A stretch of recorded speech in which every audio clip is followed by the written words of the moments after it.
Hi అందరికీ. అందరు ఎలా ఉన్నారు? నేనైతే చాలా బాగున్నాను. మీరు బాగుండాలని మనస్ఫూర్తిగా కోరుకుంటున్నాను.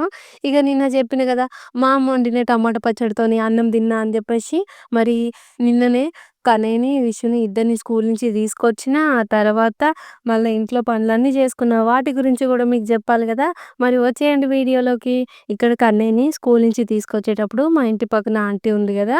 తనైతే స్వెటర్ అల్లుతుంది. "ఏంటి సరిత ఎప్పుడు చూసినా మీరేనా వీడియోలో కనిపించేది? అప్పుడప్పుడు మమ్మల్ని కూడా చూపించొచ్చుగా" అని చెప్పేసి ఒక డైలాగ్ ఏయడంతోనే ఇక సర్లే ఆంటీ అని చెప్పేసి ఆంటీ స్వెటర్ అల్లుతుందని చెప్తా అని చెప్పిన. సరే చెప్పాలని చెప్పింది. అందుకే చెప్తున్నా మీకు గూడా. ఇక ఇప్పుడైతే పాలయన వచ్చిండు. మా కన్నయ్య అయితే పాలైతే ఆ గిన్నెలో పోస్తుండు. వెయిట్ చేయి మరి. ఆ? నువ్వు వెయిట్ చేయి. నేర్చుకో. పాలు వెయిట్ చేయడం నేర్చుకో. సౌండ్ చేయొద్దు. మొన్న ఎట్లాగో చాయ్ తాగనీకి పాలు లేవు. పొద్దుగాలొస్తే పాలైనా చాయ్ తాగొచ్చని జెప్పేసి నేను అనుకుంటే, ఈయన 12:30కి వచ్చిండు. ఇగ ఇప్పుడు చాయ్ ఎవలు తాగుతారని జెప్పేసి పాలైతే వేడి చేయడానికి హీటర్ మీద పెట్టినా. ఇగో చూషిర్రు గదా! నేను ఇక్కడ సైడ్ ఉన్న కవర్లు ఇవి మాత్రమే నేను ఇంటి దగ్గర నుంచి తీసుకొచ్చిన. ఇగ నేను ఎళ్ళేటప్పుడు ఒక 2 జతల బట్టలు తీసుకుపోయిననమాట. ఆ బట్టలు తీసుకొచ్చిన. కానీ నేనొచ్చేసరికి మా సారయితే మా ఇల్లుని ఎంత ఆగం జేషిండంటే, ఇల్లుని చూడగానే మా సార్ మీద మస్తు కోపమొచ్చింది. గట్టిగా ఆయనతోని గొడవ పడాలనిపిచ్చింది. కాకపోతే ఒకటే ఏమంటాము, ఇగ అన్నా గూడా ఆయన అంతే నేను ఇంతే అని జెప్పేసి ఒక 3, 4 గంటలయితే నా కోపాన్ని మొత్తం అణచివేసుకున్నాను. ఆయన రోజు స్నానం చేసిన తర్వాత బట్టలు ఉతుకుతాడు గదా! ఆ ఉతికిన బట్టలు ఉతికినట్టుగా దండం మీదనే ఏషిండు గానీ మళ్ళీ వాటిని తీసి మడతబెట్టి కబోర్డ్‌లో అయితే పెట్టుకోలేదు. అట్లనే పెట్టిండనమాట. నెల రోజుల కుప్ప ఉంది నేనొచ్చే వరకు దండం మీద. ఇగ పొద్దుగాలనేమో నెక్ బ్యాండ్ అడిగిండ్రు గదా! అది దోలాడుకుంటే అది దొరుకుతలేదని జెప్పేసి కబోర్డ్‌లో ఉన్న బట్టలన్నీ అట్లా కింద పడేషిండు. ఇక ఏం చేసినా గూడా మనకు తప్పుతదా? ఇగ మనమే మడతతోని అన్నీ సక్కగా పెట్టుకోవాలి గదా! ఈడైతే ఫస్ట్ అయితే మడత పెడుతున్నాను. ఆయన బట్టలే చానా ఎక్కువుంటాయి. ఇగో మాకున్నయేమో 2 కబోర్డ్‌లు. బీరువా తీసుకుందాం అని జెప్పేసి ఎప్పటినుంచో అంటున్నా. కానీ మా సారేమో ఆ అంటాడు, ఊ అంటాడు. ఆ బీరువా తీసుకోడు. ఇక అది గాదు గానీ, ఈ 2 కబోర్డ్‌లనేమో ఇక్కడ టీవీ దగ్గర ఒక కబోర్డ్ ఉంటది. అది మొత్తం మా సారే యూజ్ జేస్తాడు. బెడ్‌రూమ్‌లో ఒక కబోర్డ్ ఉంటది. అది నేను, విషు, కన్నయ్య ముగ్గురం యూజ్ చేస్తాం. ఆ ముగ్గురి బట్టలు ఆళ్ళుంటాయి. మళ్ళా తర్వాత ఎక్స్‌ట్రా ఇవి బొట్లు పెట్టుకునేవి, క్రీమ్ పెట్టుకునేవి ఉంటాయిగా అవి ఉంటాయి. మళ్ళీ ఎక్స్‌ట్రా చిన్న చిన్న బ్యాగులు గానీ, సామాన్లు గానీ, పేపర్లు గానీ ఇవన్నీ ఉంటాయి. కానీ మా సార్ కబోర్డ్‌లో మాత్రం కొన్ని బుక్స్ ఉంటాయి. ఆ తర్వాత ఆయన బట్టలే ఉంటాయి. మళ్ళీ ఈ కబోర్డ్‌లో ప్లేస్ ఇయ్యంటే నాకు అది దొరకదు, ఇది దొరకదు అని చెప్పేసి ఈ కబోర్డ్‌లోనేమో ప్లేస్ ఇయ్యడు. ఆ కబోర్డ్ ఏమో సరిపోతలేదు. ఇక ఈయననేమో బీరువా తెమ్మంటేనేమో తీసుకొస్తలేడు. ఆగమాగం ఉంది నా పరిస్థితి అయితే. ఇగ ఏం చేస్తాం ఇగ. ఆయన కింద పడేసిన బట్టలన్నిటిని మంచిగా ఈడైతే మడత పెట్టుకుంటున్నా. ఇగ బట్టలు మడత పెట్టుకుంటూనే ఈలోపు విషుని తీసుకొచ్చే టైం అయిందని చెప్పేసి తననైతే తీసుకొచ్చిన. నేను ఊకే బట్టలు మడత పెట్టుకుంటా పక్కకెందుకు చూస్తున్నా అంటే మా కన్నయ్య హోంవర్క్ రాస్తుండనమాట. తనని మంచిగా రాయి, ఇట్లా రాయి, అట్లా రాయి అని చెప్పేసి చెప్తూ ఉన్నాననమాట. ఇక ఫస్ట్ అయితే ఒక సంచి తీసుకొచ్చిన. ఎట్లాగో సెల్ఫులు లేవు గదా! ఇప్పుడేమో వింటర్ నడుస్తుంది. వింటర్ బట్టలు ఖచ్చితంగా బయటనే ఉండాలి. కబోర్డ్‌లోనేమో మొత్తం అన్నీ ఫిల్ అయ్యి ఉన్నాయన్నమాట. ఈ సంచులు పెట్టడానికి గూడా ప్లేస్ లేదు. ఇక ఫస్ట్ ఏమో ఒక సంచిలో నా వింటర్ బట్టలయితే పెట్టుకుంటున్నా. ఇక తర్వాత సాక్సులనమాట. ఈ సాక్సులేంది కూడా కాలు కింద పెట్టరాకుండా చలి ఉంది ఇక్కడ. ఇక తర్వాత ఇంకో సంచి తీసుకొచ్చి దాంట్లో పిల్లల బట్టలయితే పెడుతున్నాను. నేనేం చెప్తున్నా అంటే మా సార్‌కి, ఈ క్వార్టర్‌లో అన్నీ కొంచెం అంతంత మాత్రమే ఉన్నాయి గదా! సి టైప్‌కి పోదాము. ఆడ మంచిగుంటాయి. రూమ్స్ గూడా బావుంటాయి. ఇంకా ఇల్లుని గూడా మనం అందంగా మార్చుకోవచ్చు అని చెప్పేసి మా సార్‌కి చెప్తేనేమో ఆయన ఇంటలేడు. ఇగ బట్టలన్నీ అయితే మడతపెట్టి మళ్ళా ఆడ మంచం ఉంటదిగా మంచం కాడనే పెట్టినా. ఇగ ఇంటి దగ్గర నుంచి వచ్చేటప్పుడు గిట్లా కొన్ని కలర్స్ అయితే తీసుకొచ్చిన. కొన్నేం కాదు. ఇక్కడ ఏంటి అంటే కలర్సు దీపావళి టైంలోనే దొరుకుతాయన్నమాట. అవి కూడా ఇట్లా మన ప్యాకెట్ కలర్స్ దొరుకుతాయి. ఇలా కుల్లా దొరకవు. నాకేంటి అంటే రోజు ఇంట్లో ముగ్గేసుకుందాం అని చెప్పేసి ఇగ ఇలా రెడ్ కలరు, యెల్లో కలరు కొంచెం ముగ్గయితే తీసుకొచ్చిన. ఇవొచ్చేసి యెల్లో కలరు, రెడ్ కలర్ వచ్చేసేమో 1 కేజీ తీసుకొచ్చిన. ఆ ముగ్గొచ్చేసేమో 1 ½ కేజీ అయితే తీసుకొచ్చినా అనమాట. ఏంటి అంటే ఇంటి ముంగడ మనం ముగ్గేసినంక దాంట్లో కొంచెం పసుపు, కుంకుమ పెడతాం గదా! కొందరేంటి అంటే పసుపు, కుంకుమ కింద పెట్టొద్దు అని జెప్పేసి కొన్ని రకాలుగా అంటారు. కొందరేమో పసుపు, కుంకుమ పెట్టడం చాలా మంచిదని జెప్పేసి కొందరంటారు గదా! ఇగ అందుకే పసుపుకు ప్రతీకగా ఇలా యెల్లో కలర్ అయితే తీసుకొచ్చిన. ఇగ కుంకుమకి రెడ్ కలర్ అన్నట్టుగా తీసుకొచ్చినా అనమాట. ఆ తర్వాత అమ్మ కొబ్బరి నూనె గూడా పంపించింది. నేను జుట్టుకైతే పట్టించిన కొబ్బరి నూనె వాడుతాననమాట. అమ్మ పంపించింది. ఇగ దాంట్లో కొన్నిసార్లు ఏంటంటే మాకీడ మందార చెట్టు ఉంటది గదా! కొన్ని 2 మందార పూలు, కొంచెం కరివేపాకు, కొంచెం మెంతులు ఏసి వేడి జేసి మళ్ళా అదే నూనెనైతే అప్లై చేసుకుంటాను. ఈ కలర్స్ మొన్న పోయినసారి అయితే సంక్రాంతికి తీసుకొచ్చాను ఇంటి దగ్గర నుంచే. ఈ ప్యాకెట్ కలర్స్ ఉన్నాయి గదా! ఇవి ఇక్కడ తీసుకున్నాయనమాట. ఇవి ఏంటి అంటే మొత్తం లైట్‌గా ఉన్నాయి.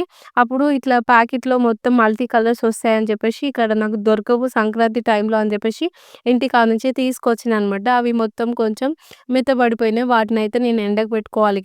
నేను ఇంటికెళ్ళినప్పుడు మర్చిపోకుండా తీసుకొచ్చేవి ఏమైనా ఉన్నాయి అంటే దాంట్లో నిమ్మకాయలొకటే. ఎప్పుడు ఇంటికెళ్ళినా సరే ఇలా కేజీలు నిమ్మకాయలైతే పట్టుకొచ్చుకుంటాను. ఎందుకు అంటే మా ఇంట్లో మా సారయితే నిమ్మకాయలు బాగా తాగుతాడు. పొద్దుగాల లేవంగానే ఆయనకు లెమన్ జ్యూస్ కావాలి, లేకపోతే లెమన్ టీ గావాలి. మళ్ళా ఆఫ్టర్‌నూన్ ఎప్పుడన్నా గుర్తుకొచ్చినప్పుడు వేడి నీళ్ళలో నిమ్మకాయ పిండుకొని తాగేస్తాడనమాట నైట్ టైము. ఇగ ఎక్కువగా ఆయన లెమన్ టీ తాగుతాడు. ఇక ఆయనను చూసి మా పిల్లలిద్దరూ గూడా కనేవిషు గూడా లెమన్ టీ అయితే తాగుతారనమాట సాయంత్రం, నైట్. ఎప్పుడు వస్తే అప్పుడు ఇగ నేను గూడా లెమన్ జ్యూస్ తాగుతాను గదా! అందుకని చెప్పేసి ఇలా నిమ్మకాయలైతే ఎప్పుడు మర్చిపోకుండా తీసుకొచ్చుకుంటా అనమాట. मुझे लाइए हाँ सरिता डेयरी का मूल आई है जितना खाना हो ले लिया तुम ठीक है सरिता ने मुँह ढेरी लाई है एक झोला बुखला चोट मोटा है कि पतला हैं? मोटा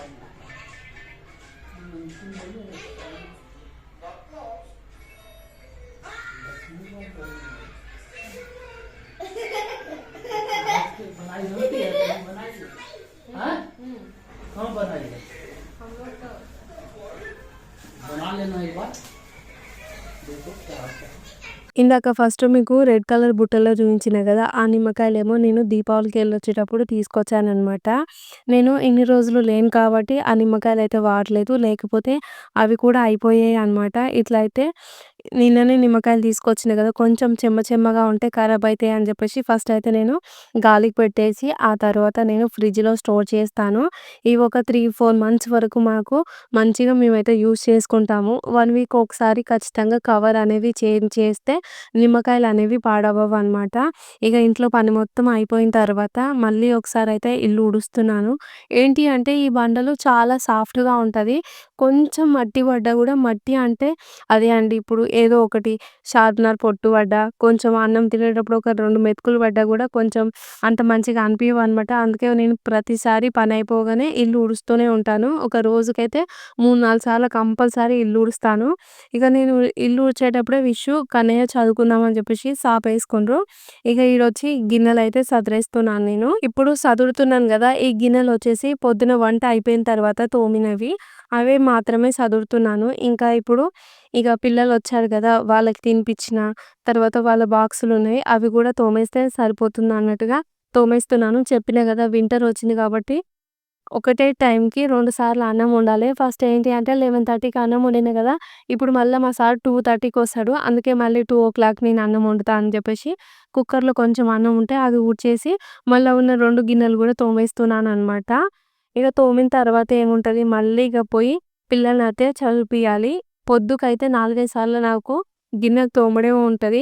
చాలామంది అనుకుంటారు ఇంట్లో హౌస్ వైఫ్ అంటే ఏ పని లేకుండా ఖాళీగా ఉంటుంది అని జెప్పి అంటూనే ఉంటారు. మరి మనం ఖాళీగా ఉంటే ఇంట్లో ఉన్న పనులన్నీ ఎవరు చేస్తున్నారో గూడా ఒక్కసారి ఆలోచించాలే. మీరు బయటికి పోయి ఎంత పని చేస్తున్నారో కూడా ఇంట్లో ఉన్నవాళ్ళు కూడా అంతే పని చేస్తూ ఉంటారు. కాకపోతే మీకు నెల జీతం ఉంటుంది. చెప్పుకోవడానికి పని ఉంటుంది. కానీ ఇంట్లో ఉండే భార్యలకైతే నెల జీతం ఉండదు. చెప్పుకోవడానికి పని ఉండదు. ఎప్పుడు చూసినా ఏంటి అంటే నువ్వు చేసింది వంట ఒకటేగా అని చెప్పేసి మాట్లాడతారు. వంట ఒకటే అండి. కానీ ఫస్ట్ వంట చేయడానికి కూరగాయలు కట్ చేయాలి. అవి కట్ చేయడానికి ఒక హాఫ్ అన్ అవర్ టైం పడతది. మళ్ళా కూర వండడానికి 30 మినిట్స్ టైం పడతది. వండిన గిన్నెలు తోమడానికి ఒక 20 నిమిషాలు పడతది. అదే అండి ఒక రెసిపీ చేయడానికి గంటన్నర టైం టైం పడతది. మరి ఆ టైంలో మొత్తం తను పని చేస్తున్నట్టే గదా! అట్లెందుకు కౌంట్ చేయరు? ఒక్కసారైతే ఆలోచించండి మీరు. ఇంట్లో ఉండే హౌస్ వైఫ్ ఒకసారి ఒక పని చేయలేదనుకో, అంటే ఇంట్లో వాళ్ళు చెప్పిన పని చేయకపోతే వాళ్ళొచ్చి ఈజీగా ఒకటే డైలాగ్ అంటారనమాట. ఏంటిదంటే, "ఆ! ఏం చేసినావు పొద్దునదాకా ఖాళీగానే ఉంటావు గదా! నేను చెప్పిన పని చేయలేదా?" అని అంటారు. ఏంటి అంటే పొద్దున లేచి, టిఫిన్ జేసి, మీకు వండి పెట్టి, మిమ్మల్ని స్కూళ్ళకి, లేకపోతే కాలేజీలకి, లేకపోతే ఏదో ఒక డ్యూటీకి పంపించి, మళ్ళీ వండిన గిన్నెలన్నీ తోమి, మధ్యాహ్నానికి మళ్ళా వంట జేసి, మళ్ళా ఆ గిన్నెలన్నీ తోమి, మళ్ళా పిల్లల్ని చూసుకొని, మళ్ళా సాయంత్రం కాంగానే చాయ్‌నో, నీళ్ళో ఏదో ఒకటి జేసి, మళ్ళా నైటు అన్నం, కూర వండి, ఆ గిన్నెలన్నీ తోమేసరికి అసలు ఎంత పనైతదో ఒక్కసారైతే ఆలోచించుకోండి. మీలాగే ఏ బాధ్యతలు లేకుండా అంటే ఇంటి బాధ్యతలు లేకుండా, పిల్లల బాధ్యత లేకుండా మమ్మల్ని బయటికొదిలితే మేము గూడా ఏదో ఒక పని జేసుకొని కడుపు నింపుకోగలం అని చెప్పేసి నాకైతే అట్లనే అనిపిస్తది. ఎందుకు అంటే కొందరిని చాలా రకాలుగా ఇలా ఇంట్లో ఖాళీగానేనా అని చెప్పేసి ఊకే వాళ్ళ మనసు మీద ఒకటే రుద్దుతారనమాట. అంటే బాధపడేలా. ఇవన్నీ ఇన్నప్పుడు నాకేమనిపిస్తదంటే గట్టిగా సమాధానం చెప్పాలనిపిస్తది. కానీ ఈ రోజులలో ఎవరు ఏం చెప్పినా వినేవాళ్ళు ఎవరున్నారు జెప్పు? ఎవ్వరు వినరు. ఎవరికి నచ్చిన వాళ్ళు చేసుకునే ఉంటారు. అనే మాటలు అంటూనే ఉంటారు. పడేవాళ్ళు పడుతూనే ఉంటారు. అట్లుంటదిగ. ఇగ ఈడనైతే ఫస్ట్ మధ్యాహ్నం ఒకసారి విష్ణుని కన్నయ్యని చదివిచ్చిన గదా! ఆ తర్వాత వాళ్ళకి ఇంకా చదువయిపోయిన తర్వాత ఒక గంట సేపు వాళ్ళు పడుకుంటారు. పడుకొని లేచిన తర్వాత మళ్ళీ వాళ్ళిద్దరికీ పాలు పోసి, చాకోస్ ఇచ్చాను. మా సార్‌కేమో లెమన్ టీ పెట్టినా. నేనేమో ఇగ నిన్న చాయ్ తాగలేదు. ఈరోజు చాయ్ తాగలేదుగా. నేనైతే చాయ్ తాగి మళ్ళీ నైటయితే వాళ్ళిద్దరిని ఒక గంటన్నర సేపు ఒక 2 అవర్స్ వరకైతే చదివిస్తాను. ఇగ వాళ్ళని చదివిచ్చిన తర్వాత మళ్ళీ వంట చేస్తున్నాను ఇక్కడొచ్చి. పొద్దున చెప్పినా గదా! పాలకూరలో పప్పు తక్కువైంది. కొంచెం వాటర్‌గా అనిపిస్తుంది. దాన్ని మళ్ళీ పడేయకుండా ఏదో ఒకటి సెట్ చేయాలి అని జెప్పేసి, నేనైతే వండిన కూరలో ఒకవేళ దాంట్లో ఉప్పు, కారం తక్కువైపోయినా, మిగిలిపోయినా గూడా వాటినైతే పడేయను. మళ్ళీ రీయూజ్ అయితే చేసుకుంటాను. ఇక్కడ ఏం చేసినా అంటే నీళ్ళు ఎక్కువయినాయి గదా! కొంచెం పాలకూరని దగ్గరికి ఫ్రై చేస్తే చపాతీలోకి తినొచ్చు అన్నట్టుగా అయితే మళ్ళీ కడాయి పెట్టుకొని దాంట్లో ఒక 2 టేబుల్ స్పూన్ అంత ఆయిల్, కొంచెం ఆనియన్స్ అయితే వేసేసుకున్నానండి. ఇప్పుడైతే చపాతీస్ చేయడానికైతే పిండి కలిపిస్తున్నాను. ఇగ ఆనియన్స్ అయితే కొంచెం ఫ్రై అయిపోయినాయి. ఇప్పుడు ఇది పొద్దునొండిన పాలకూర గదా! ఇప్పుడు చపాతీలోకైతే మంచిగా ఫ్రై చేయొచ్చు అన్నట్టుగా మళ్ళీ కడాయిలో ఆనియన్స్ ఫ్రై అయిపోయినంక పాలకూర ఏసుకొని అంతా కలిపేస్తున్నాననమాట. ఆల్రెడీ పాలకూరలో కొంచెం వాటర్ ఉన్నాయి గాబట్టి, పొద్దున్నే పాలకూర ఉడికిపోయింది గాబట్టి, ఇప్పుడు మనం మూత పెట్టి ఉడికించాల్సిన అవసరం ఏం లేదు. మధ్యలో కలుపుతూ ఫ్రై చేసుకుంటే సరిపోతదండి. ఇక్కడైతే నేను చపాతీస్ చేస్తున్నాను. నైటొస్తే కంపల్సరీగా చపాతీస్ చేస్తాను. ఆ తర్వాత కన్నయ్య కోసం వండితే అన్నం వండుతాననమాట. ఇగ నేనేం చేస్తా అంటే పొద్దున మిగిలిపోయిన అన్నం ఉంటే అది తింటా. లేకపోతే కొన్నిసార్లు మంచి కూర ఉందనుకో అన్నంతోని తింటా. లేదు అంటే, నాకిష్టమైన కర్రీస్ ఉంటేనేమో అన్నం తింటా. లేకపోతే ఇలా చపాతీస్ అయితే తింటాను. ఈరోజైతే నేను గూడా చపాతీనే తింటాననమాట. ఇటువైపు ఇంగ చపాతీస్ చేస్తున్నాను. నేను వాడేది కరెంటు హీటర్ కాబట్టి నాకు మధ్యలోనే ఇట్లా పెంక మొత్తం ఎక్కువ హీట్ అవుతది. నేను ఏంటి అంటే స్విచ్ ఆఫ్ చేసుకుంటూ, ఆన్ చేసుకుంటూ చపాతీస్‌ని అటు ఇటు అంటే కదిలించుకుంటూ కాల్చుకుంటాననమాట. ఫస్ట్ ఏం చేస్తా అంటే పెనం మీద చపాతీ ఏయగానే ఒకవైపు చపాతీ తడారిపోతుంది గదా! రెండో వైపు తిప్పి మంచిగా కాల్చుకున్న తర్వాత పైనుంచి ఇంకో చపాతీ పెట్టి ఇట్లా జస్ట్ లైట్‌గా ప్రెస్ చేస్తే ఇలా ఫుల్కాలాగా వస్తుందనమాట. ఆల్రెడీ ఈ చపాతీస్ ఎట్లా చేసుకున్నానో అని చెప్పేసి ఒక 2, 3 వీడియోస్‌లలో చెప్పిన. ఒకవేళ మీకు నచ్చితే అయితే చూడొచ్చు.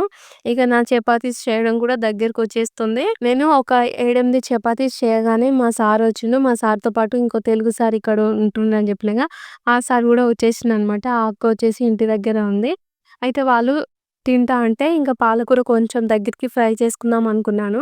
ఇక వాళ్ళకి ఆకలేస్తుందని చెప్పగానే సర్లే అని చెప్పేసి వాళ్ళకైతే ఇంక చపాతీ కర్రీ అయితే పెట్టేసిన.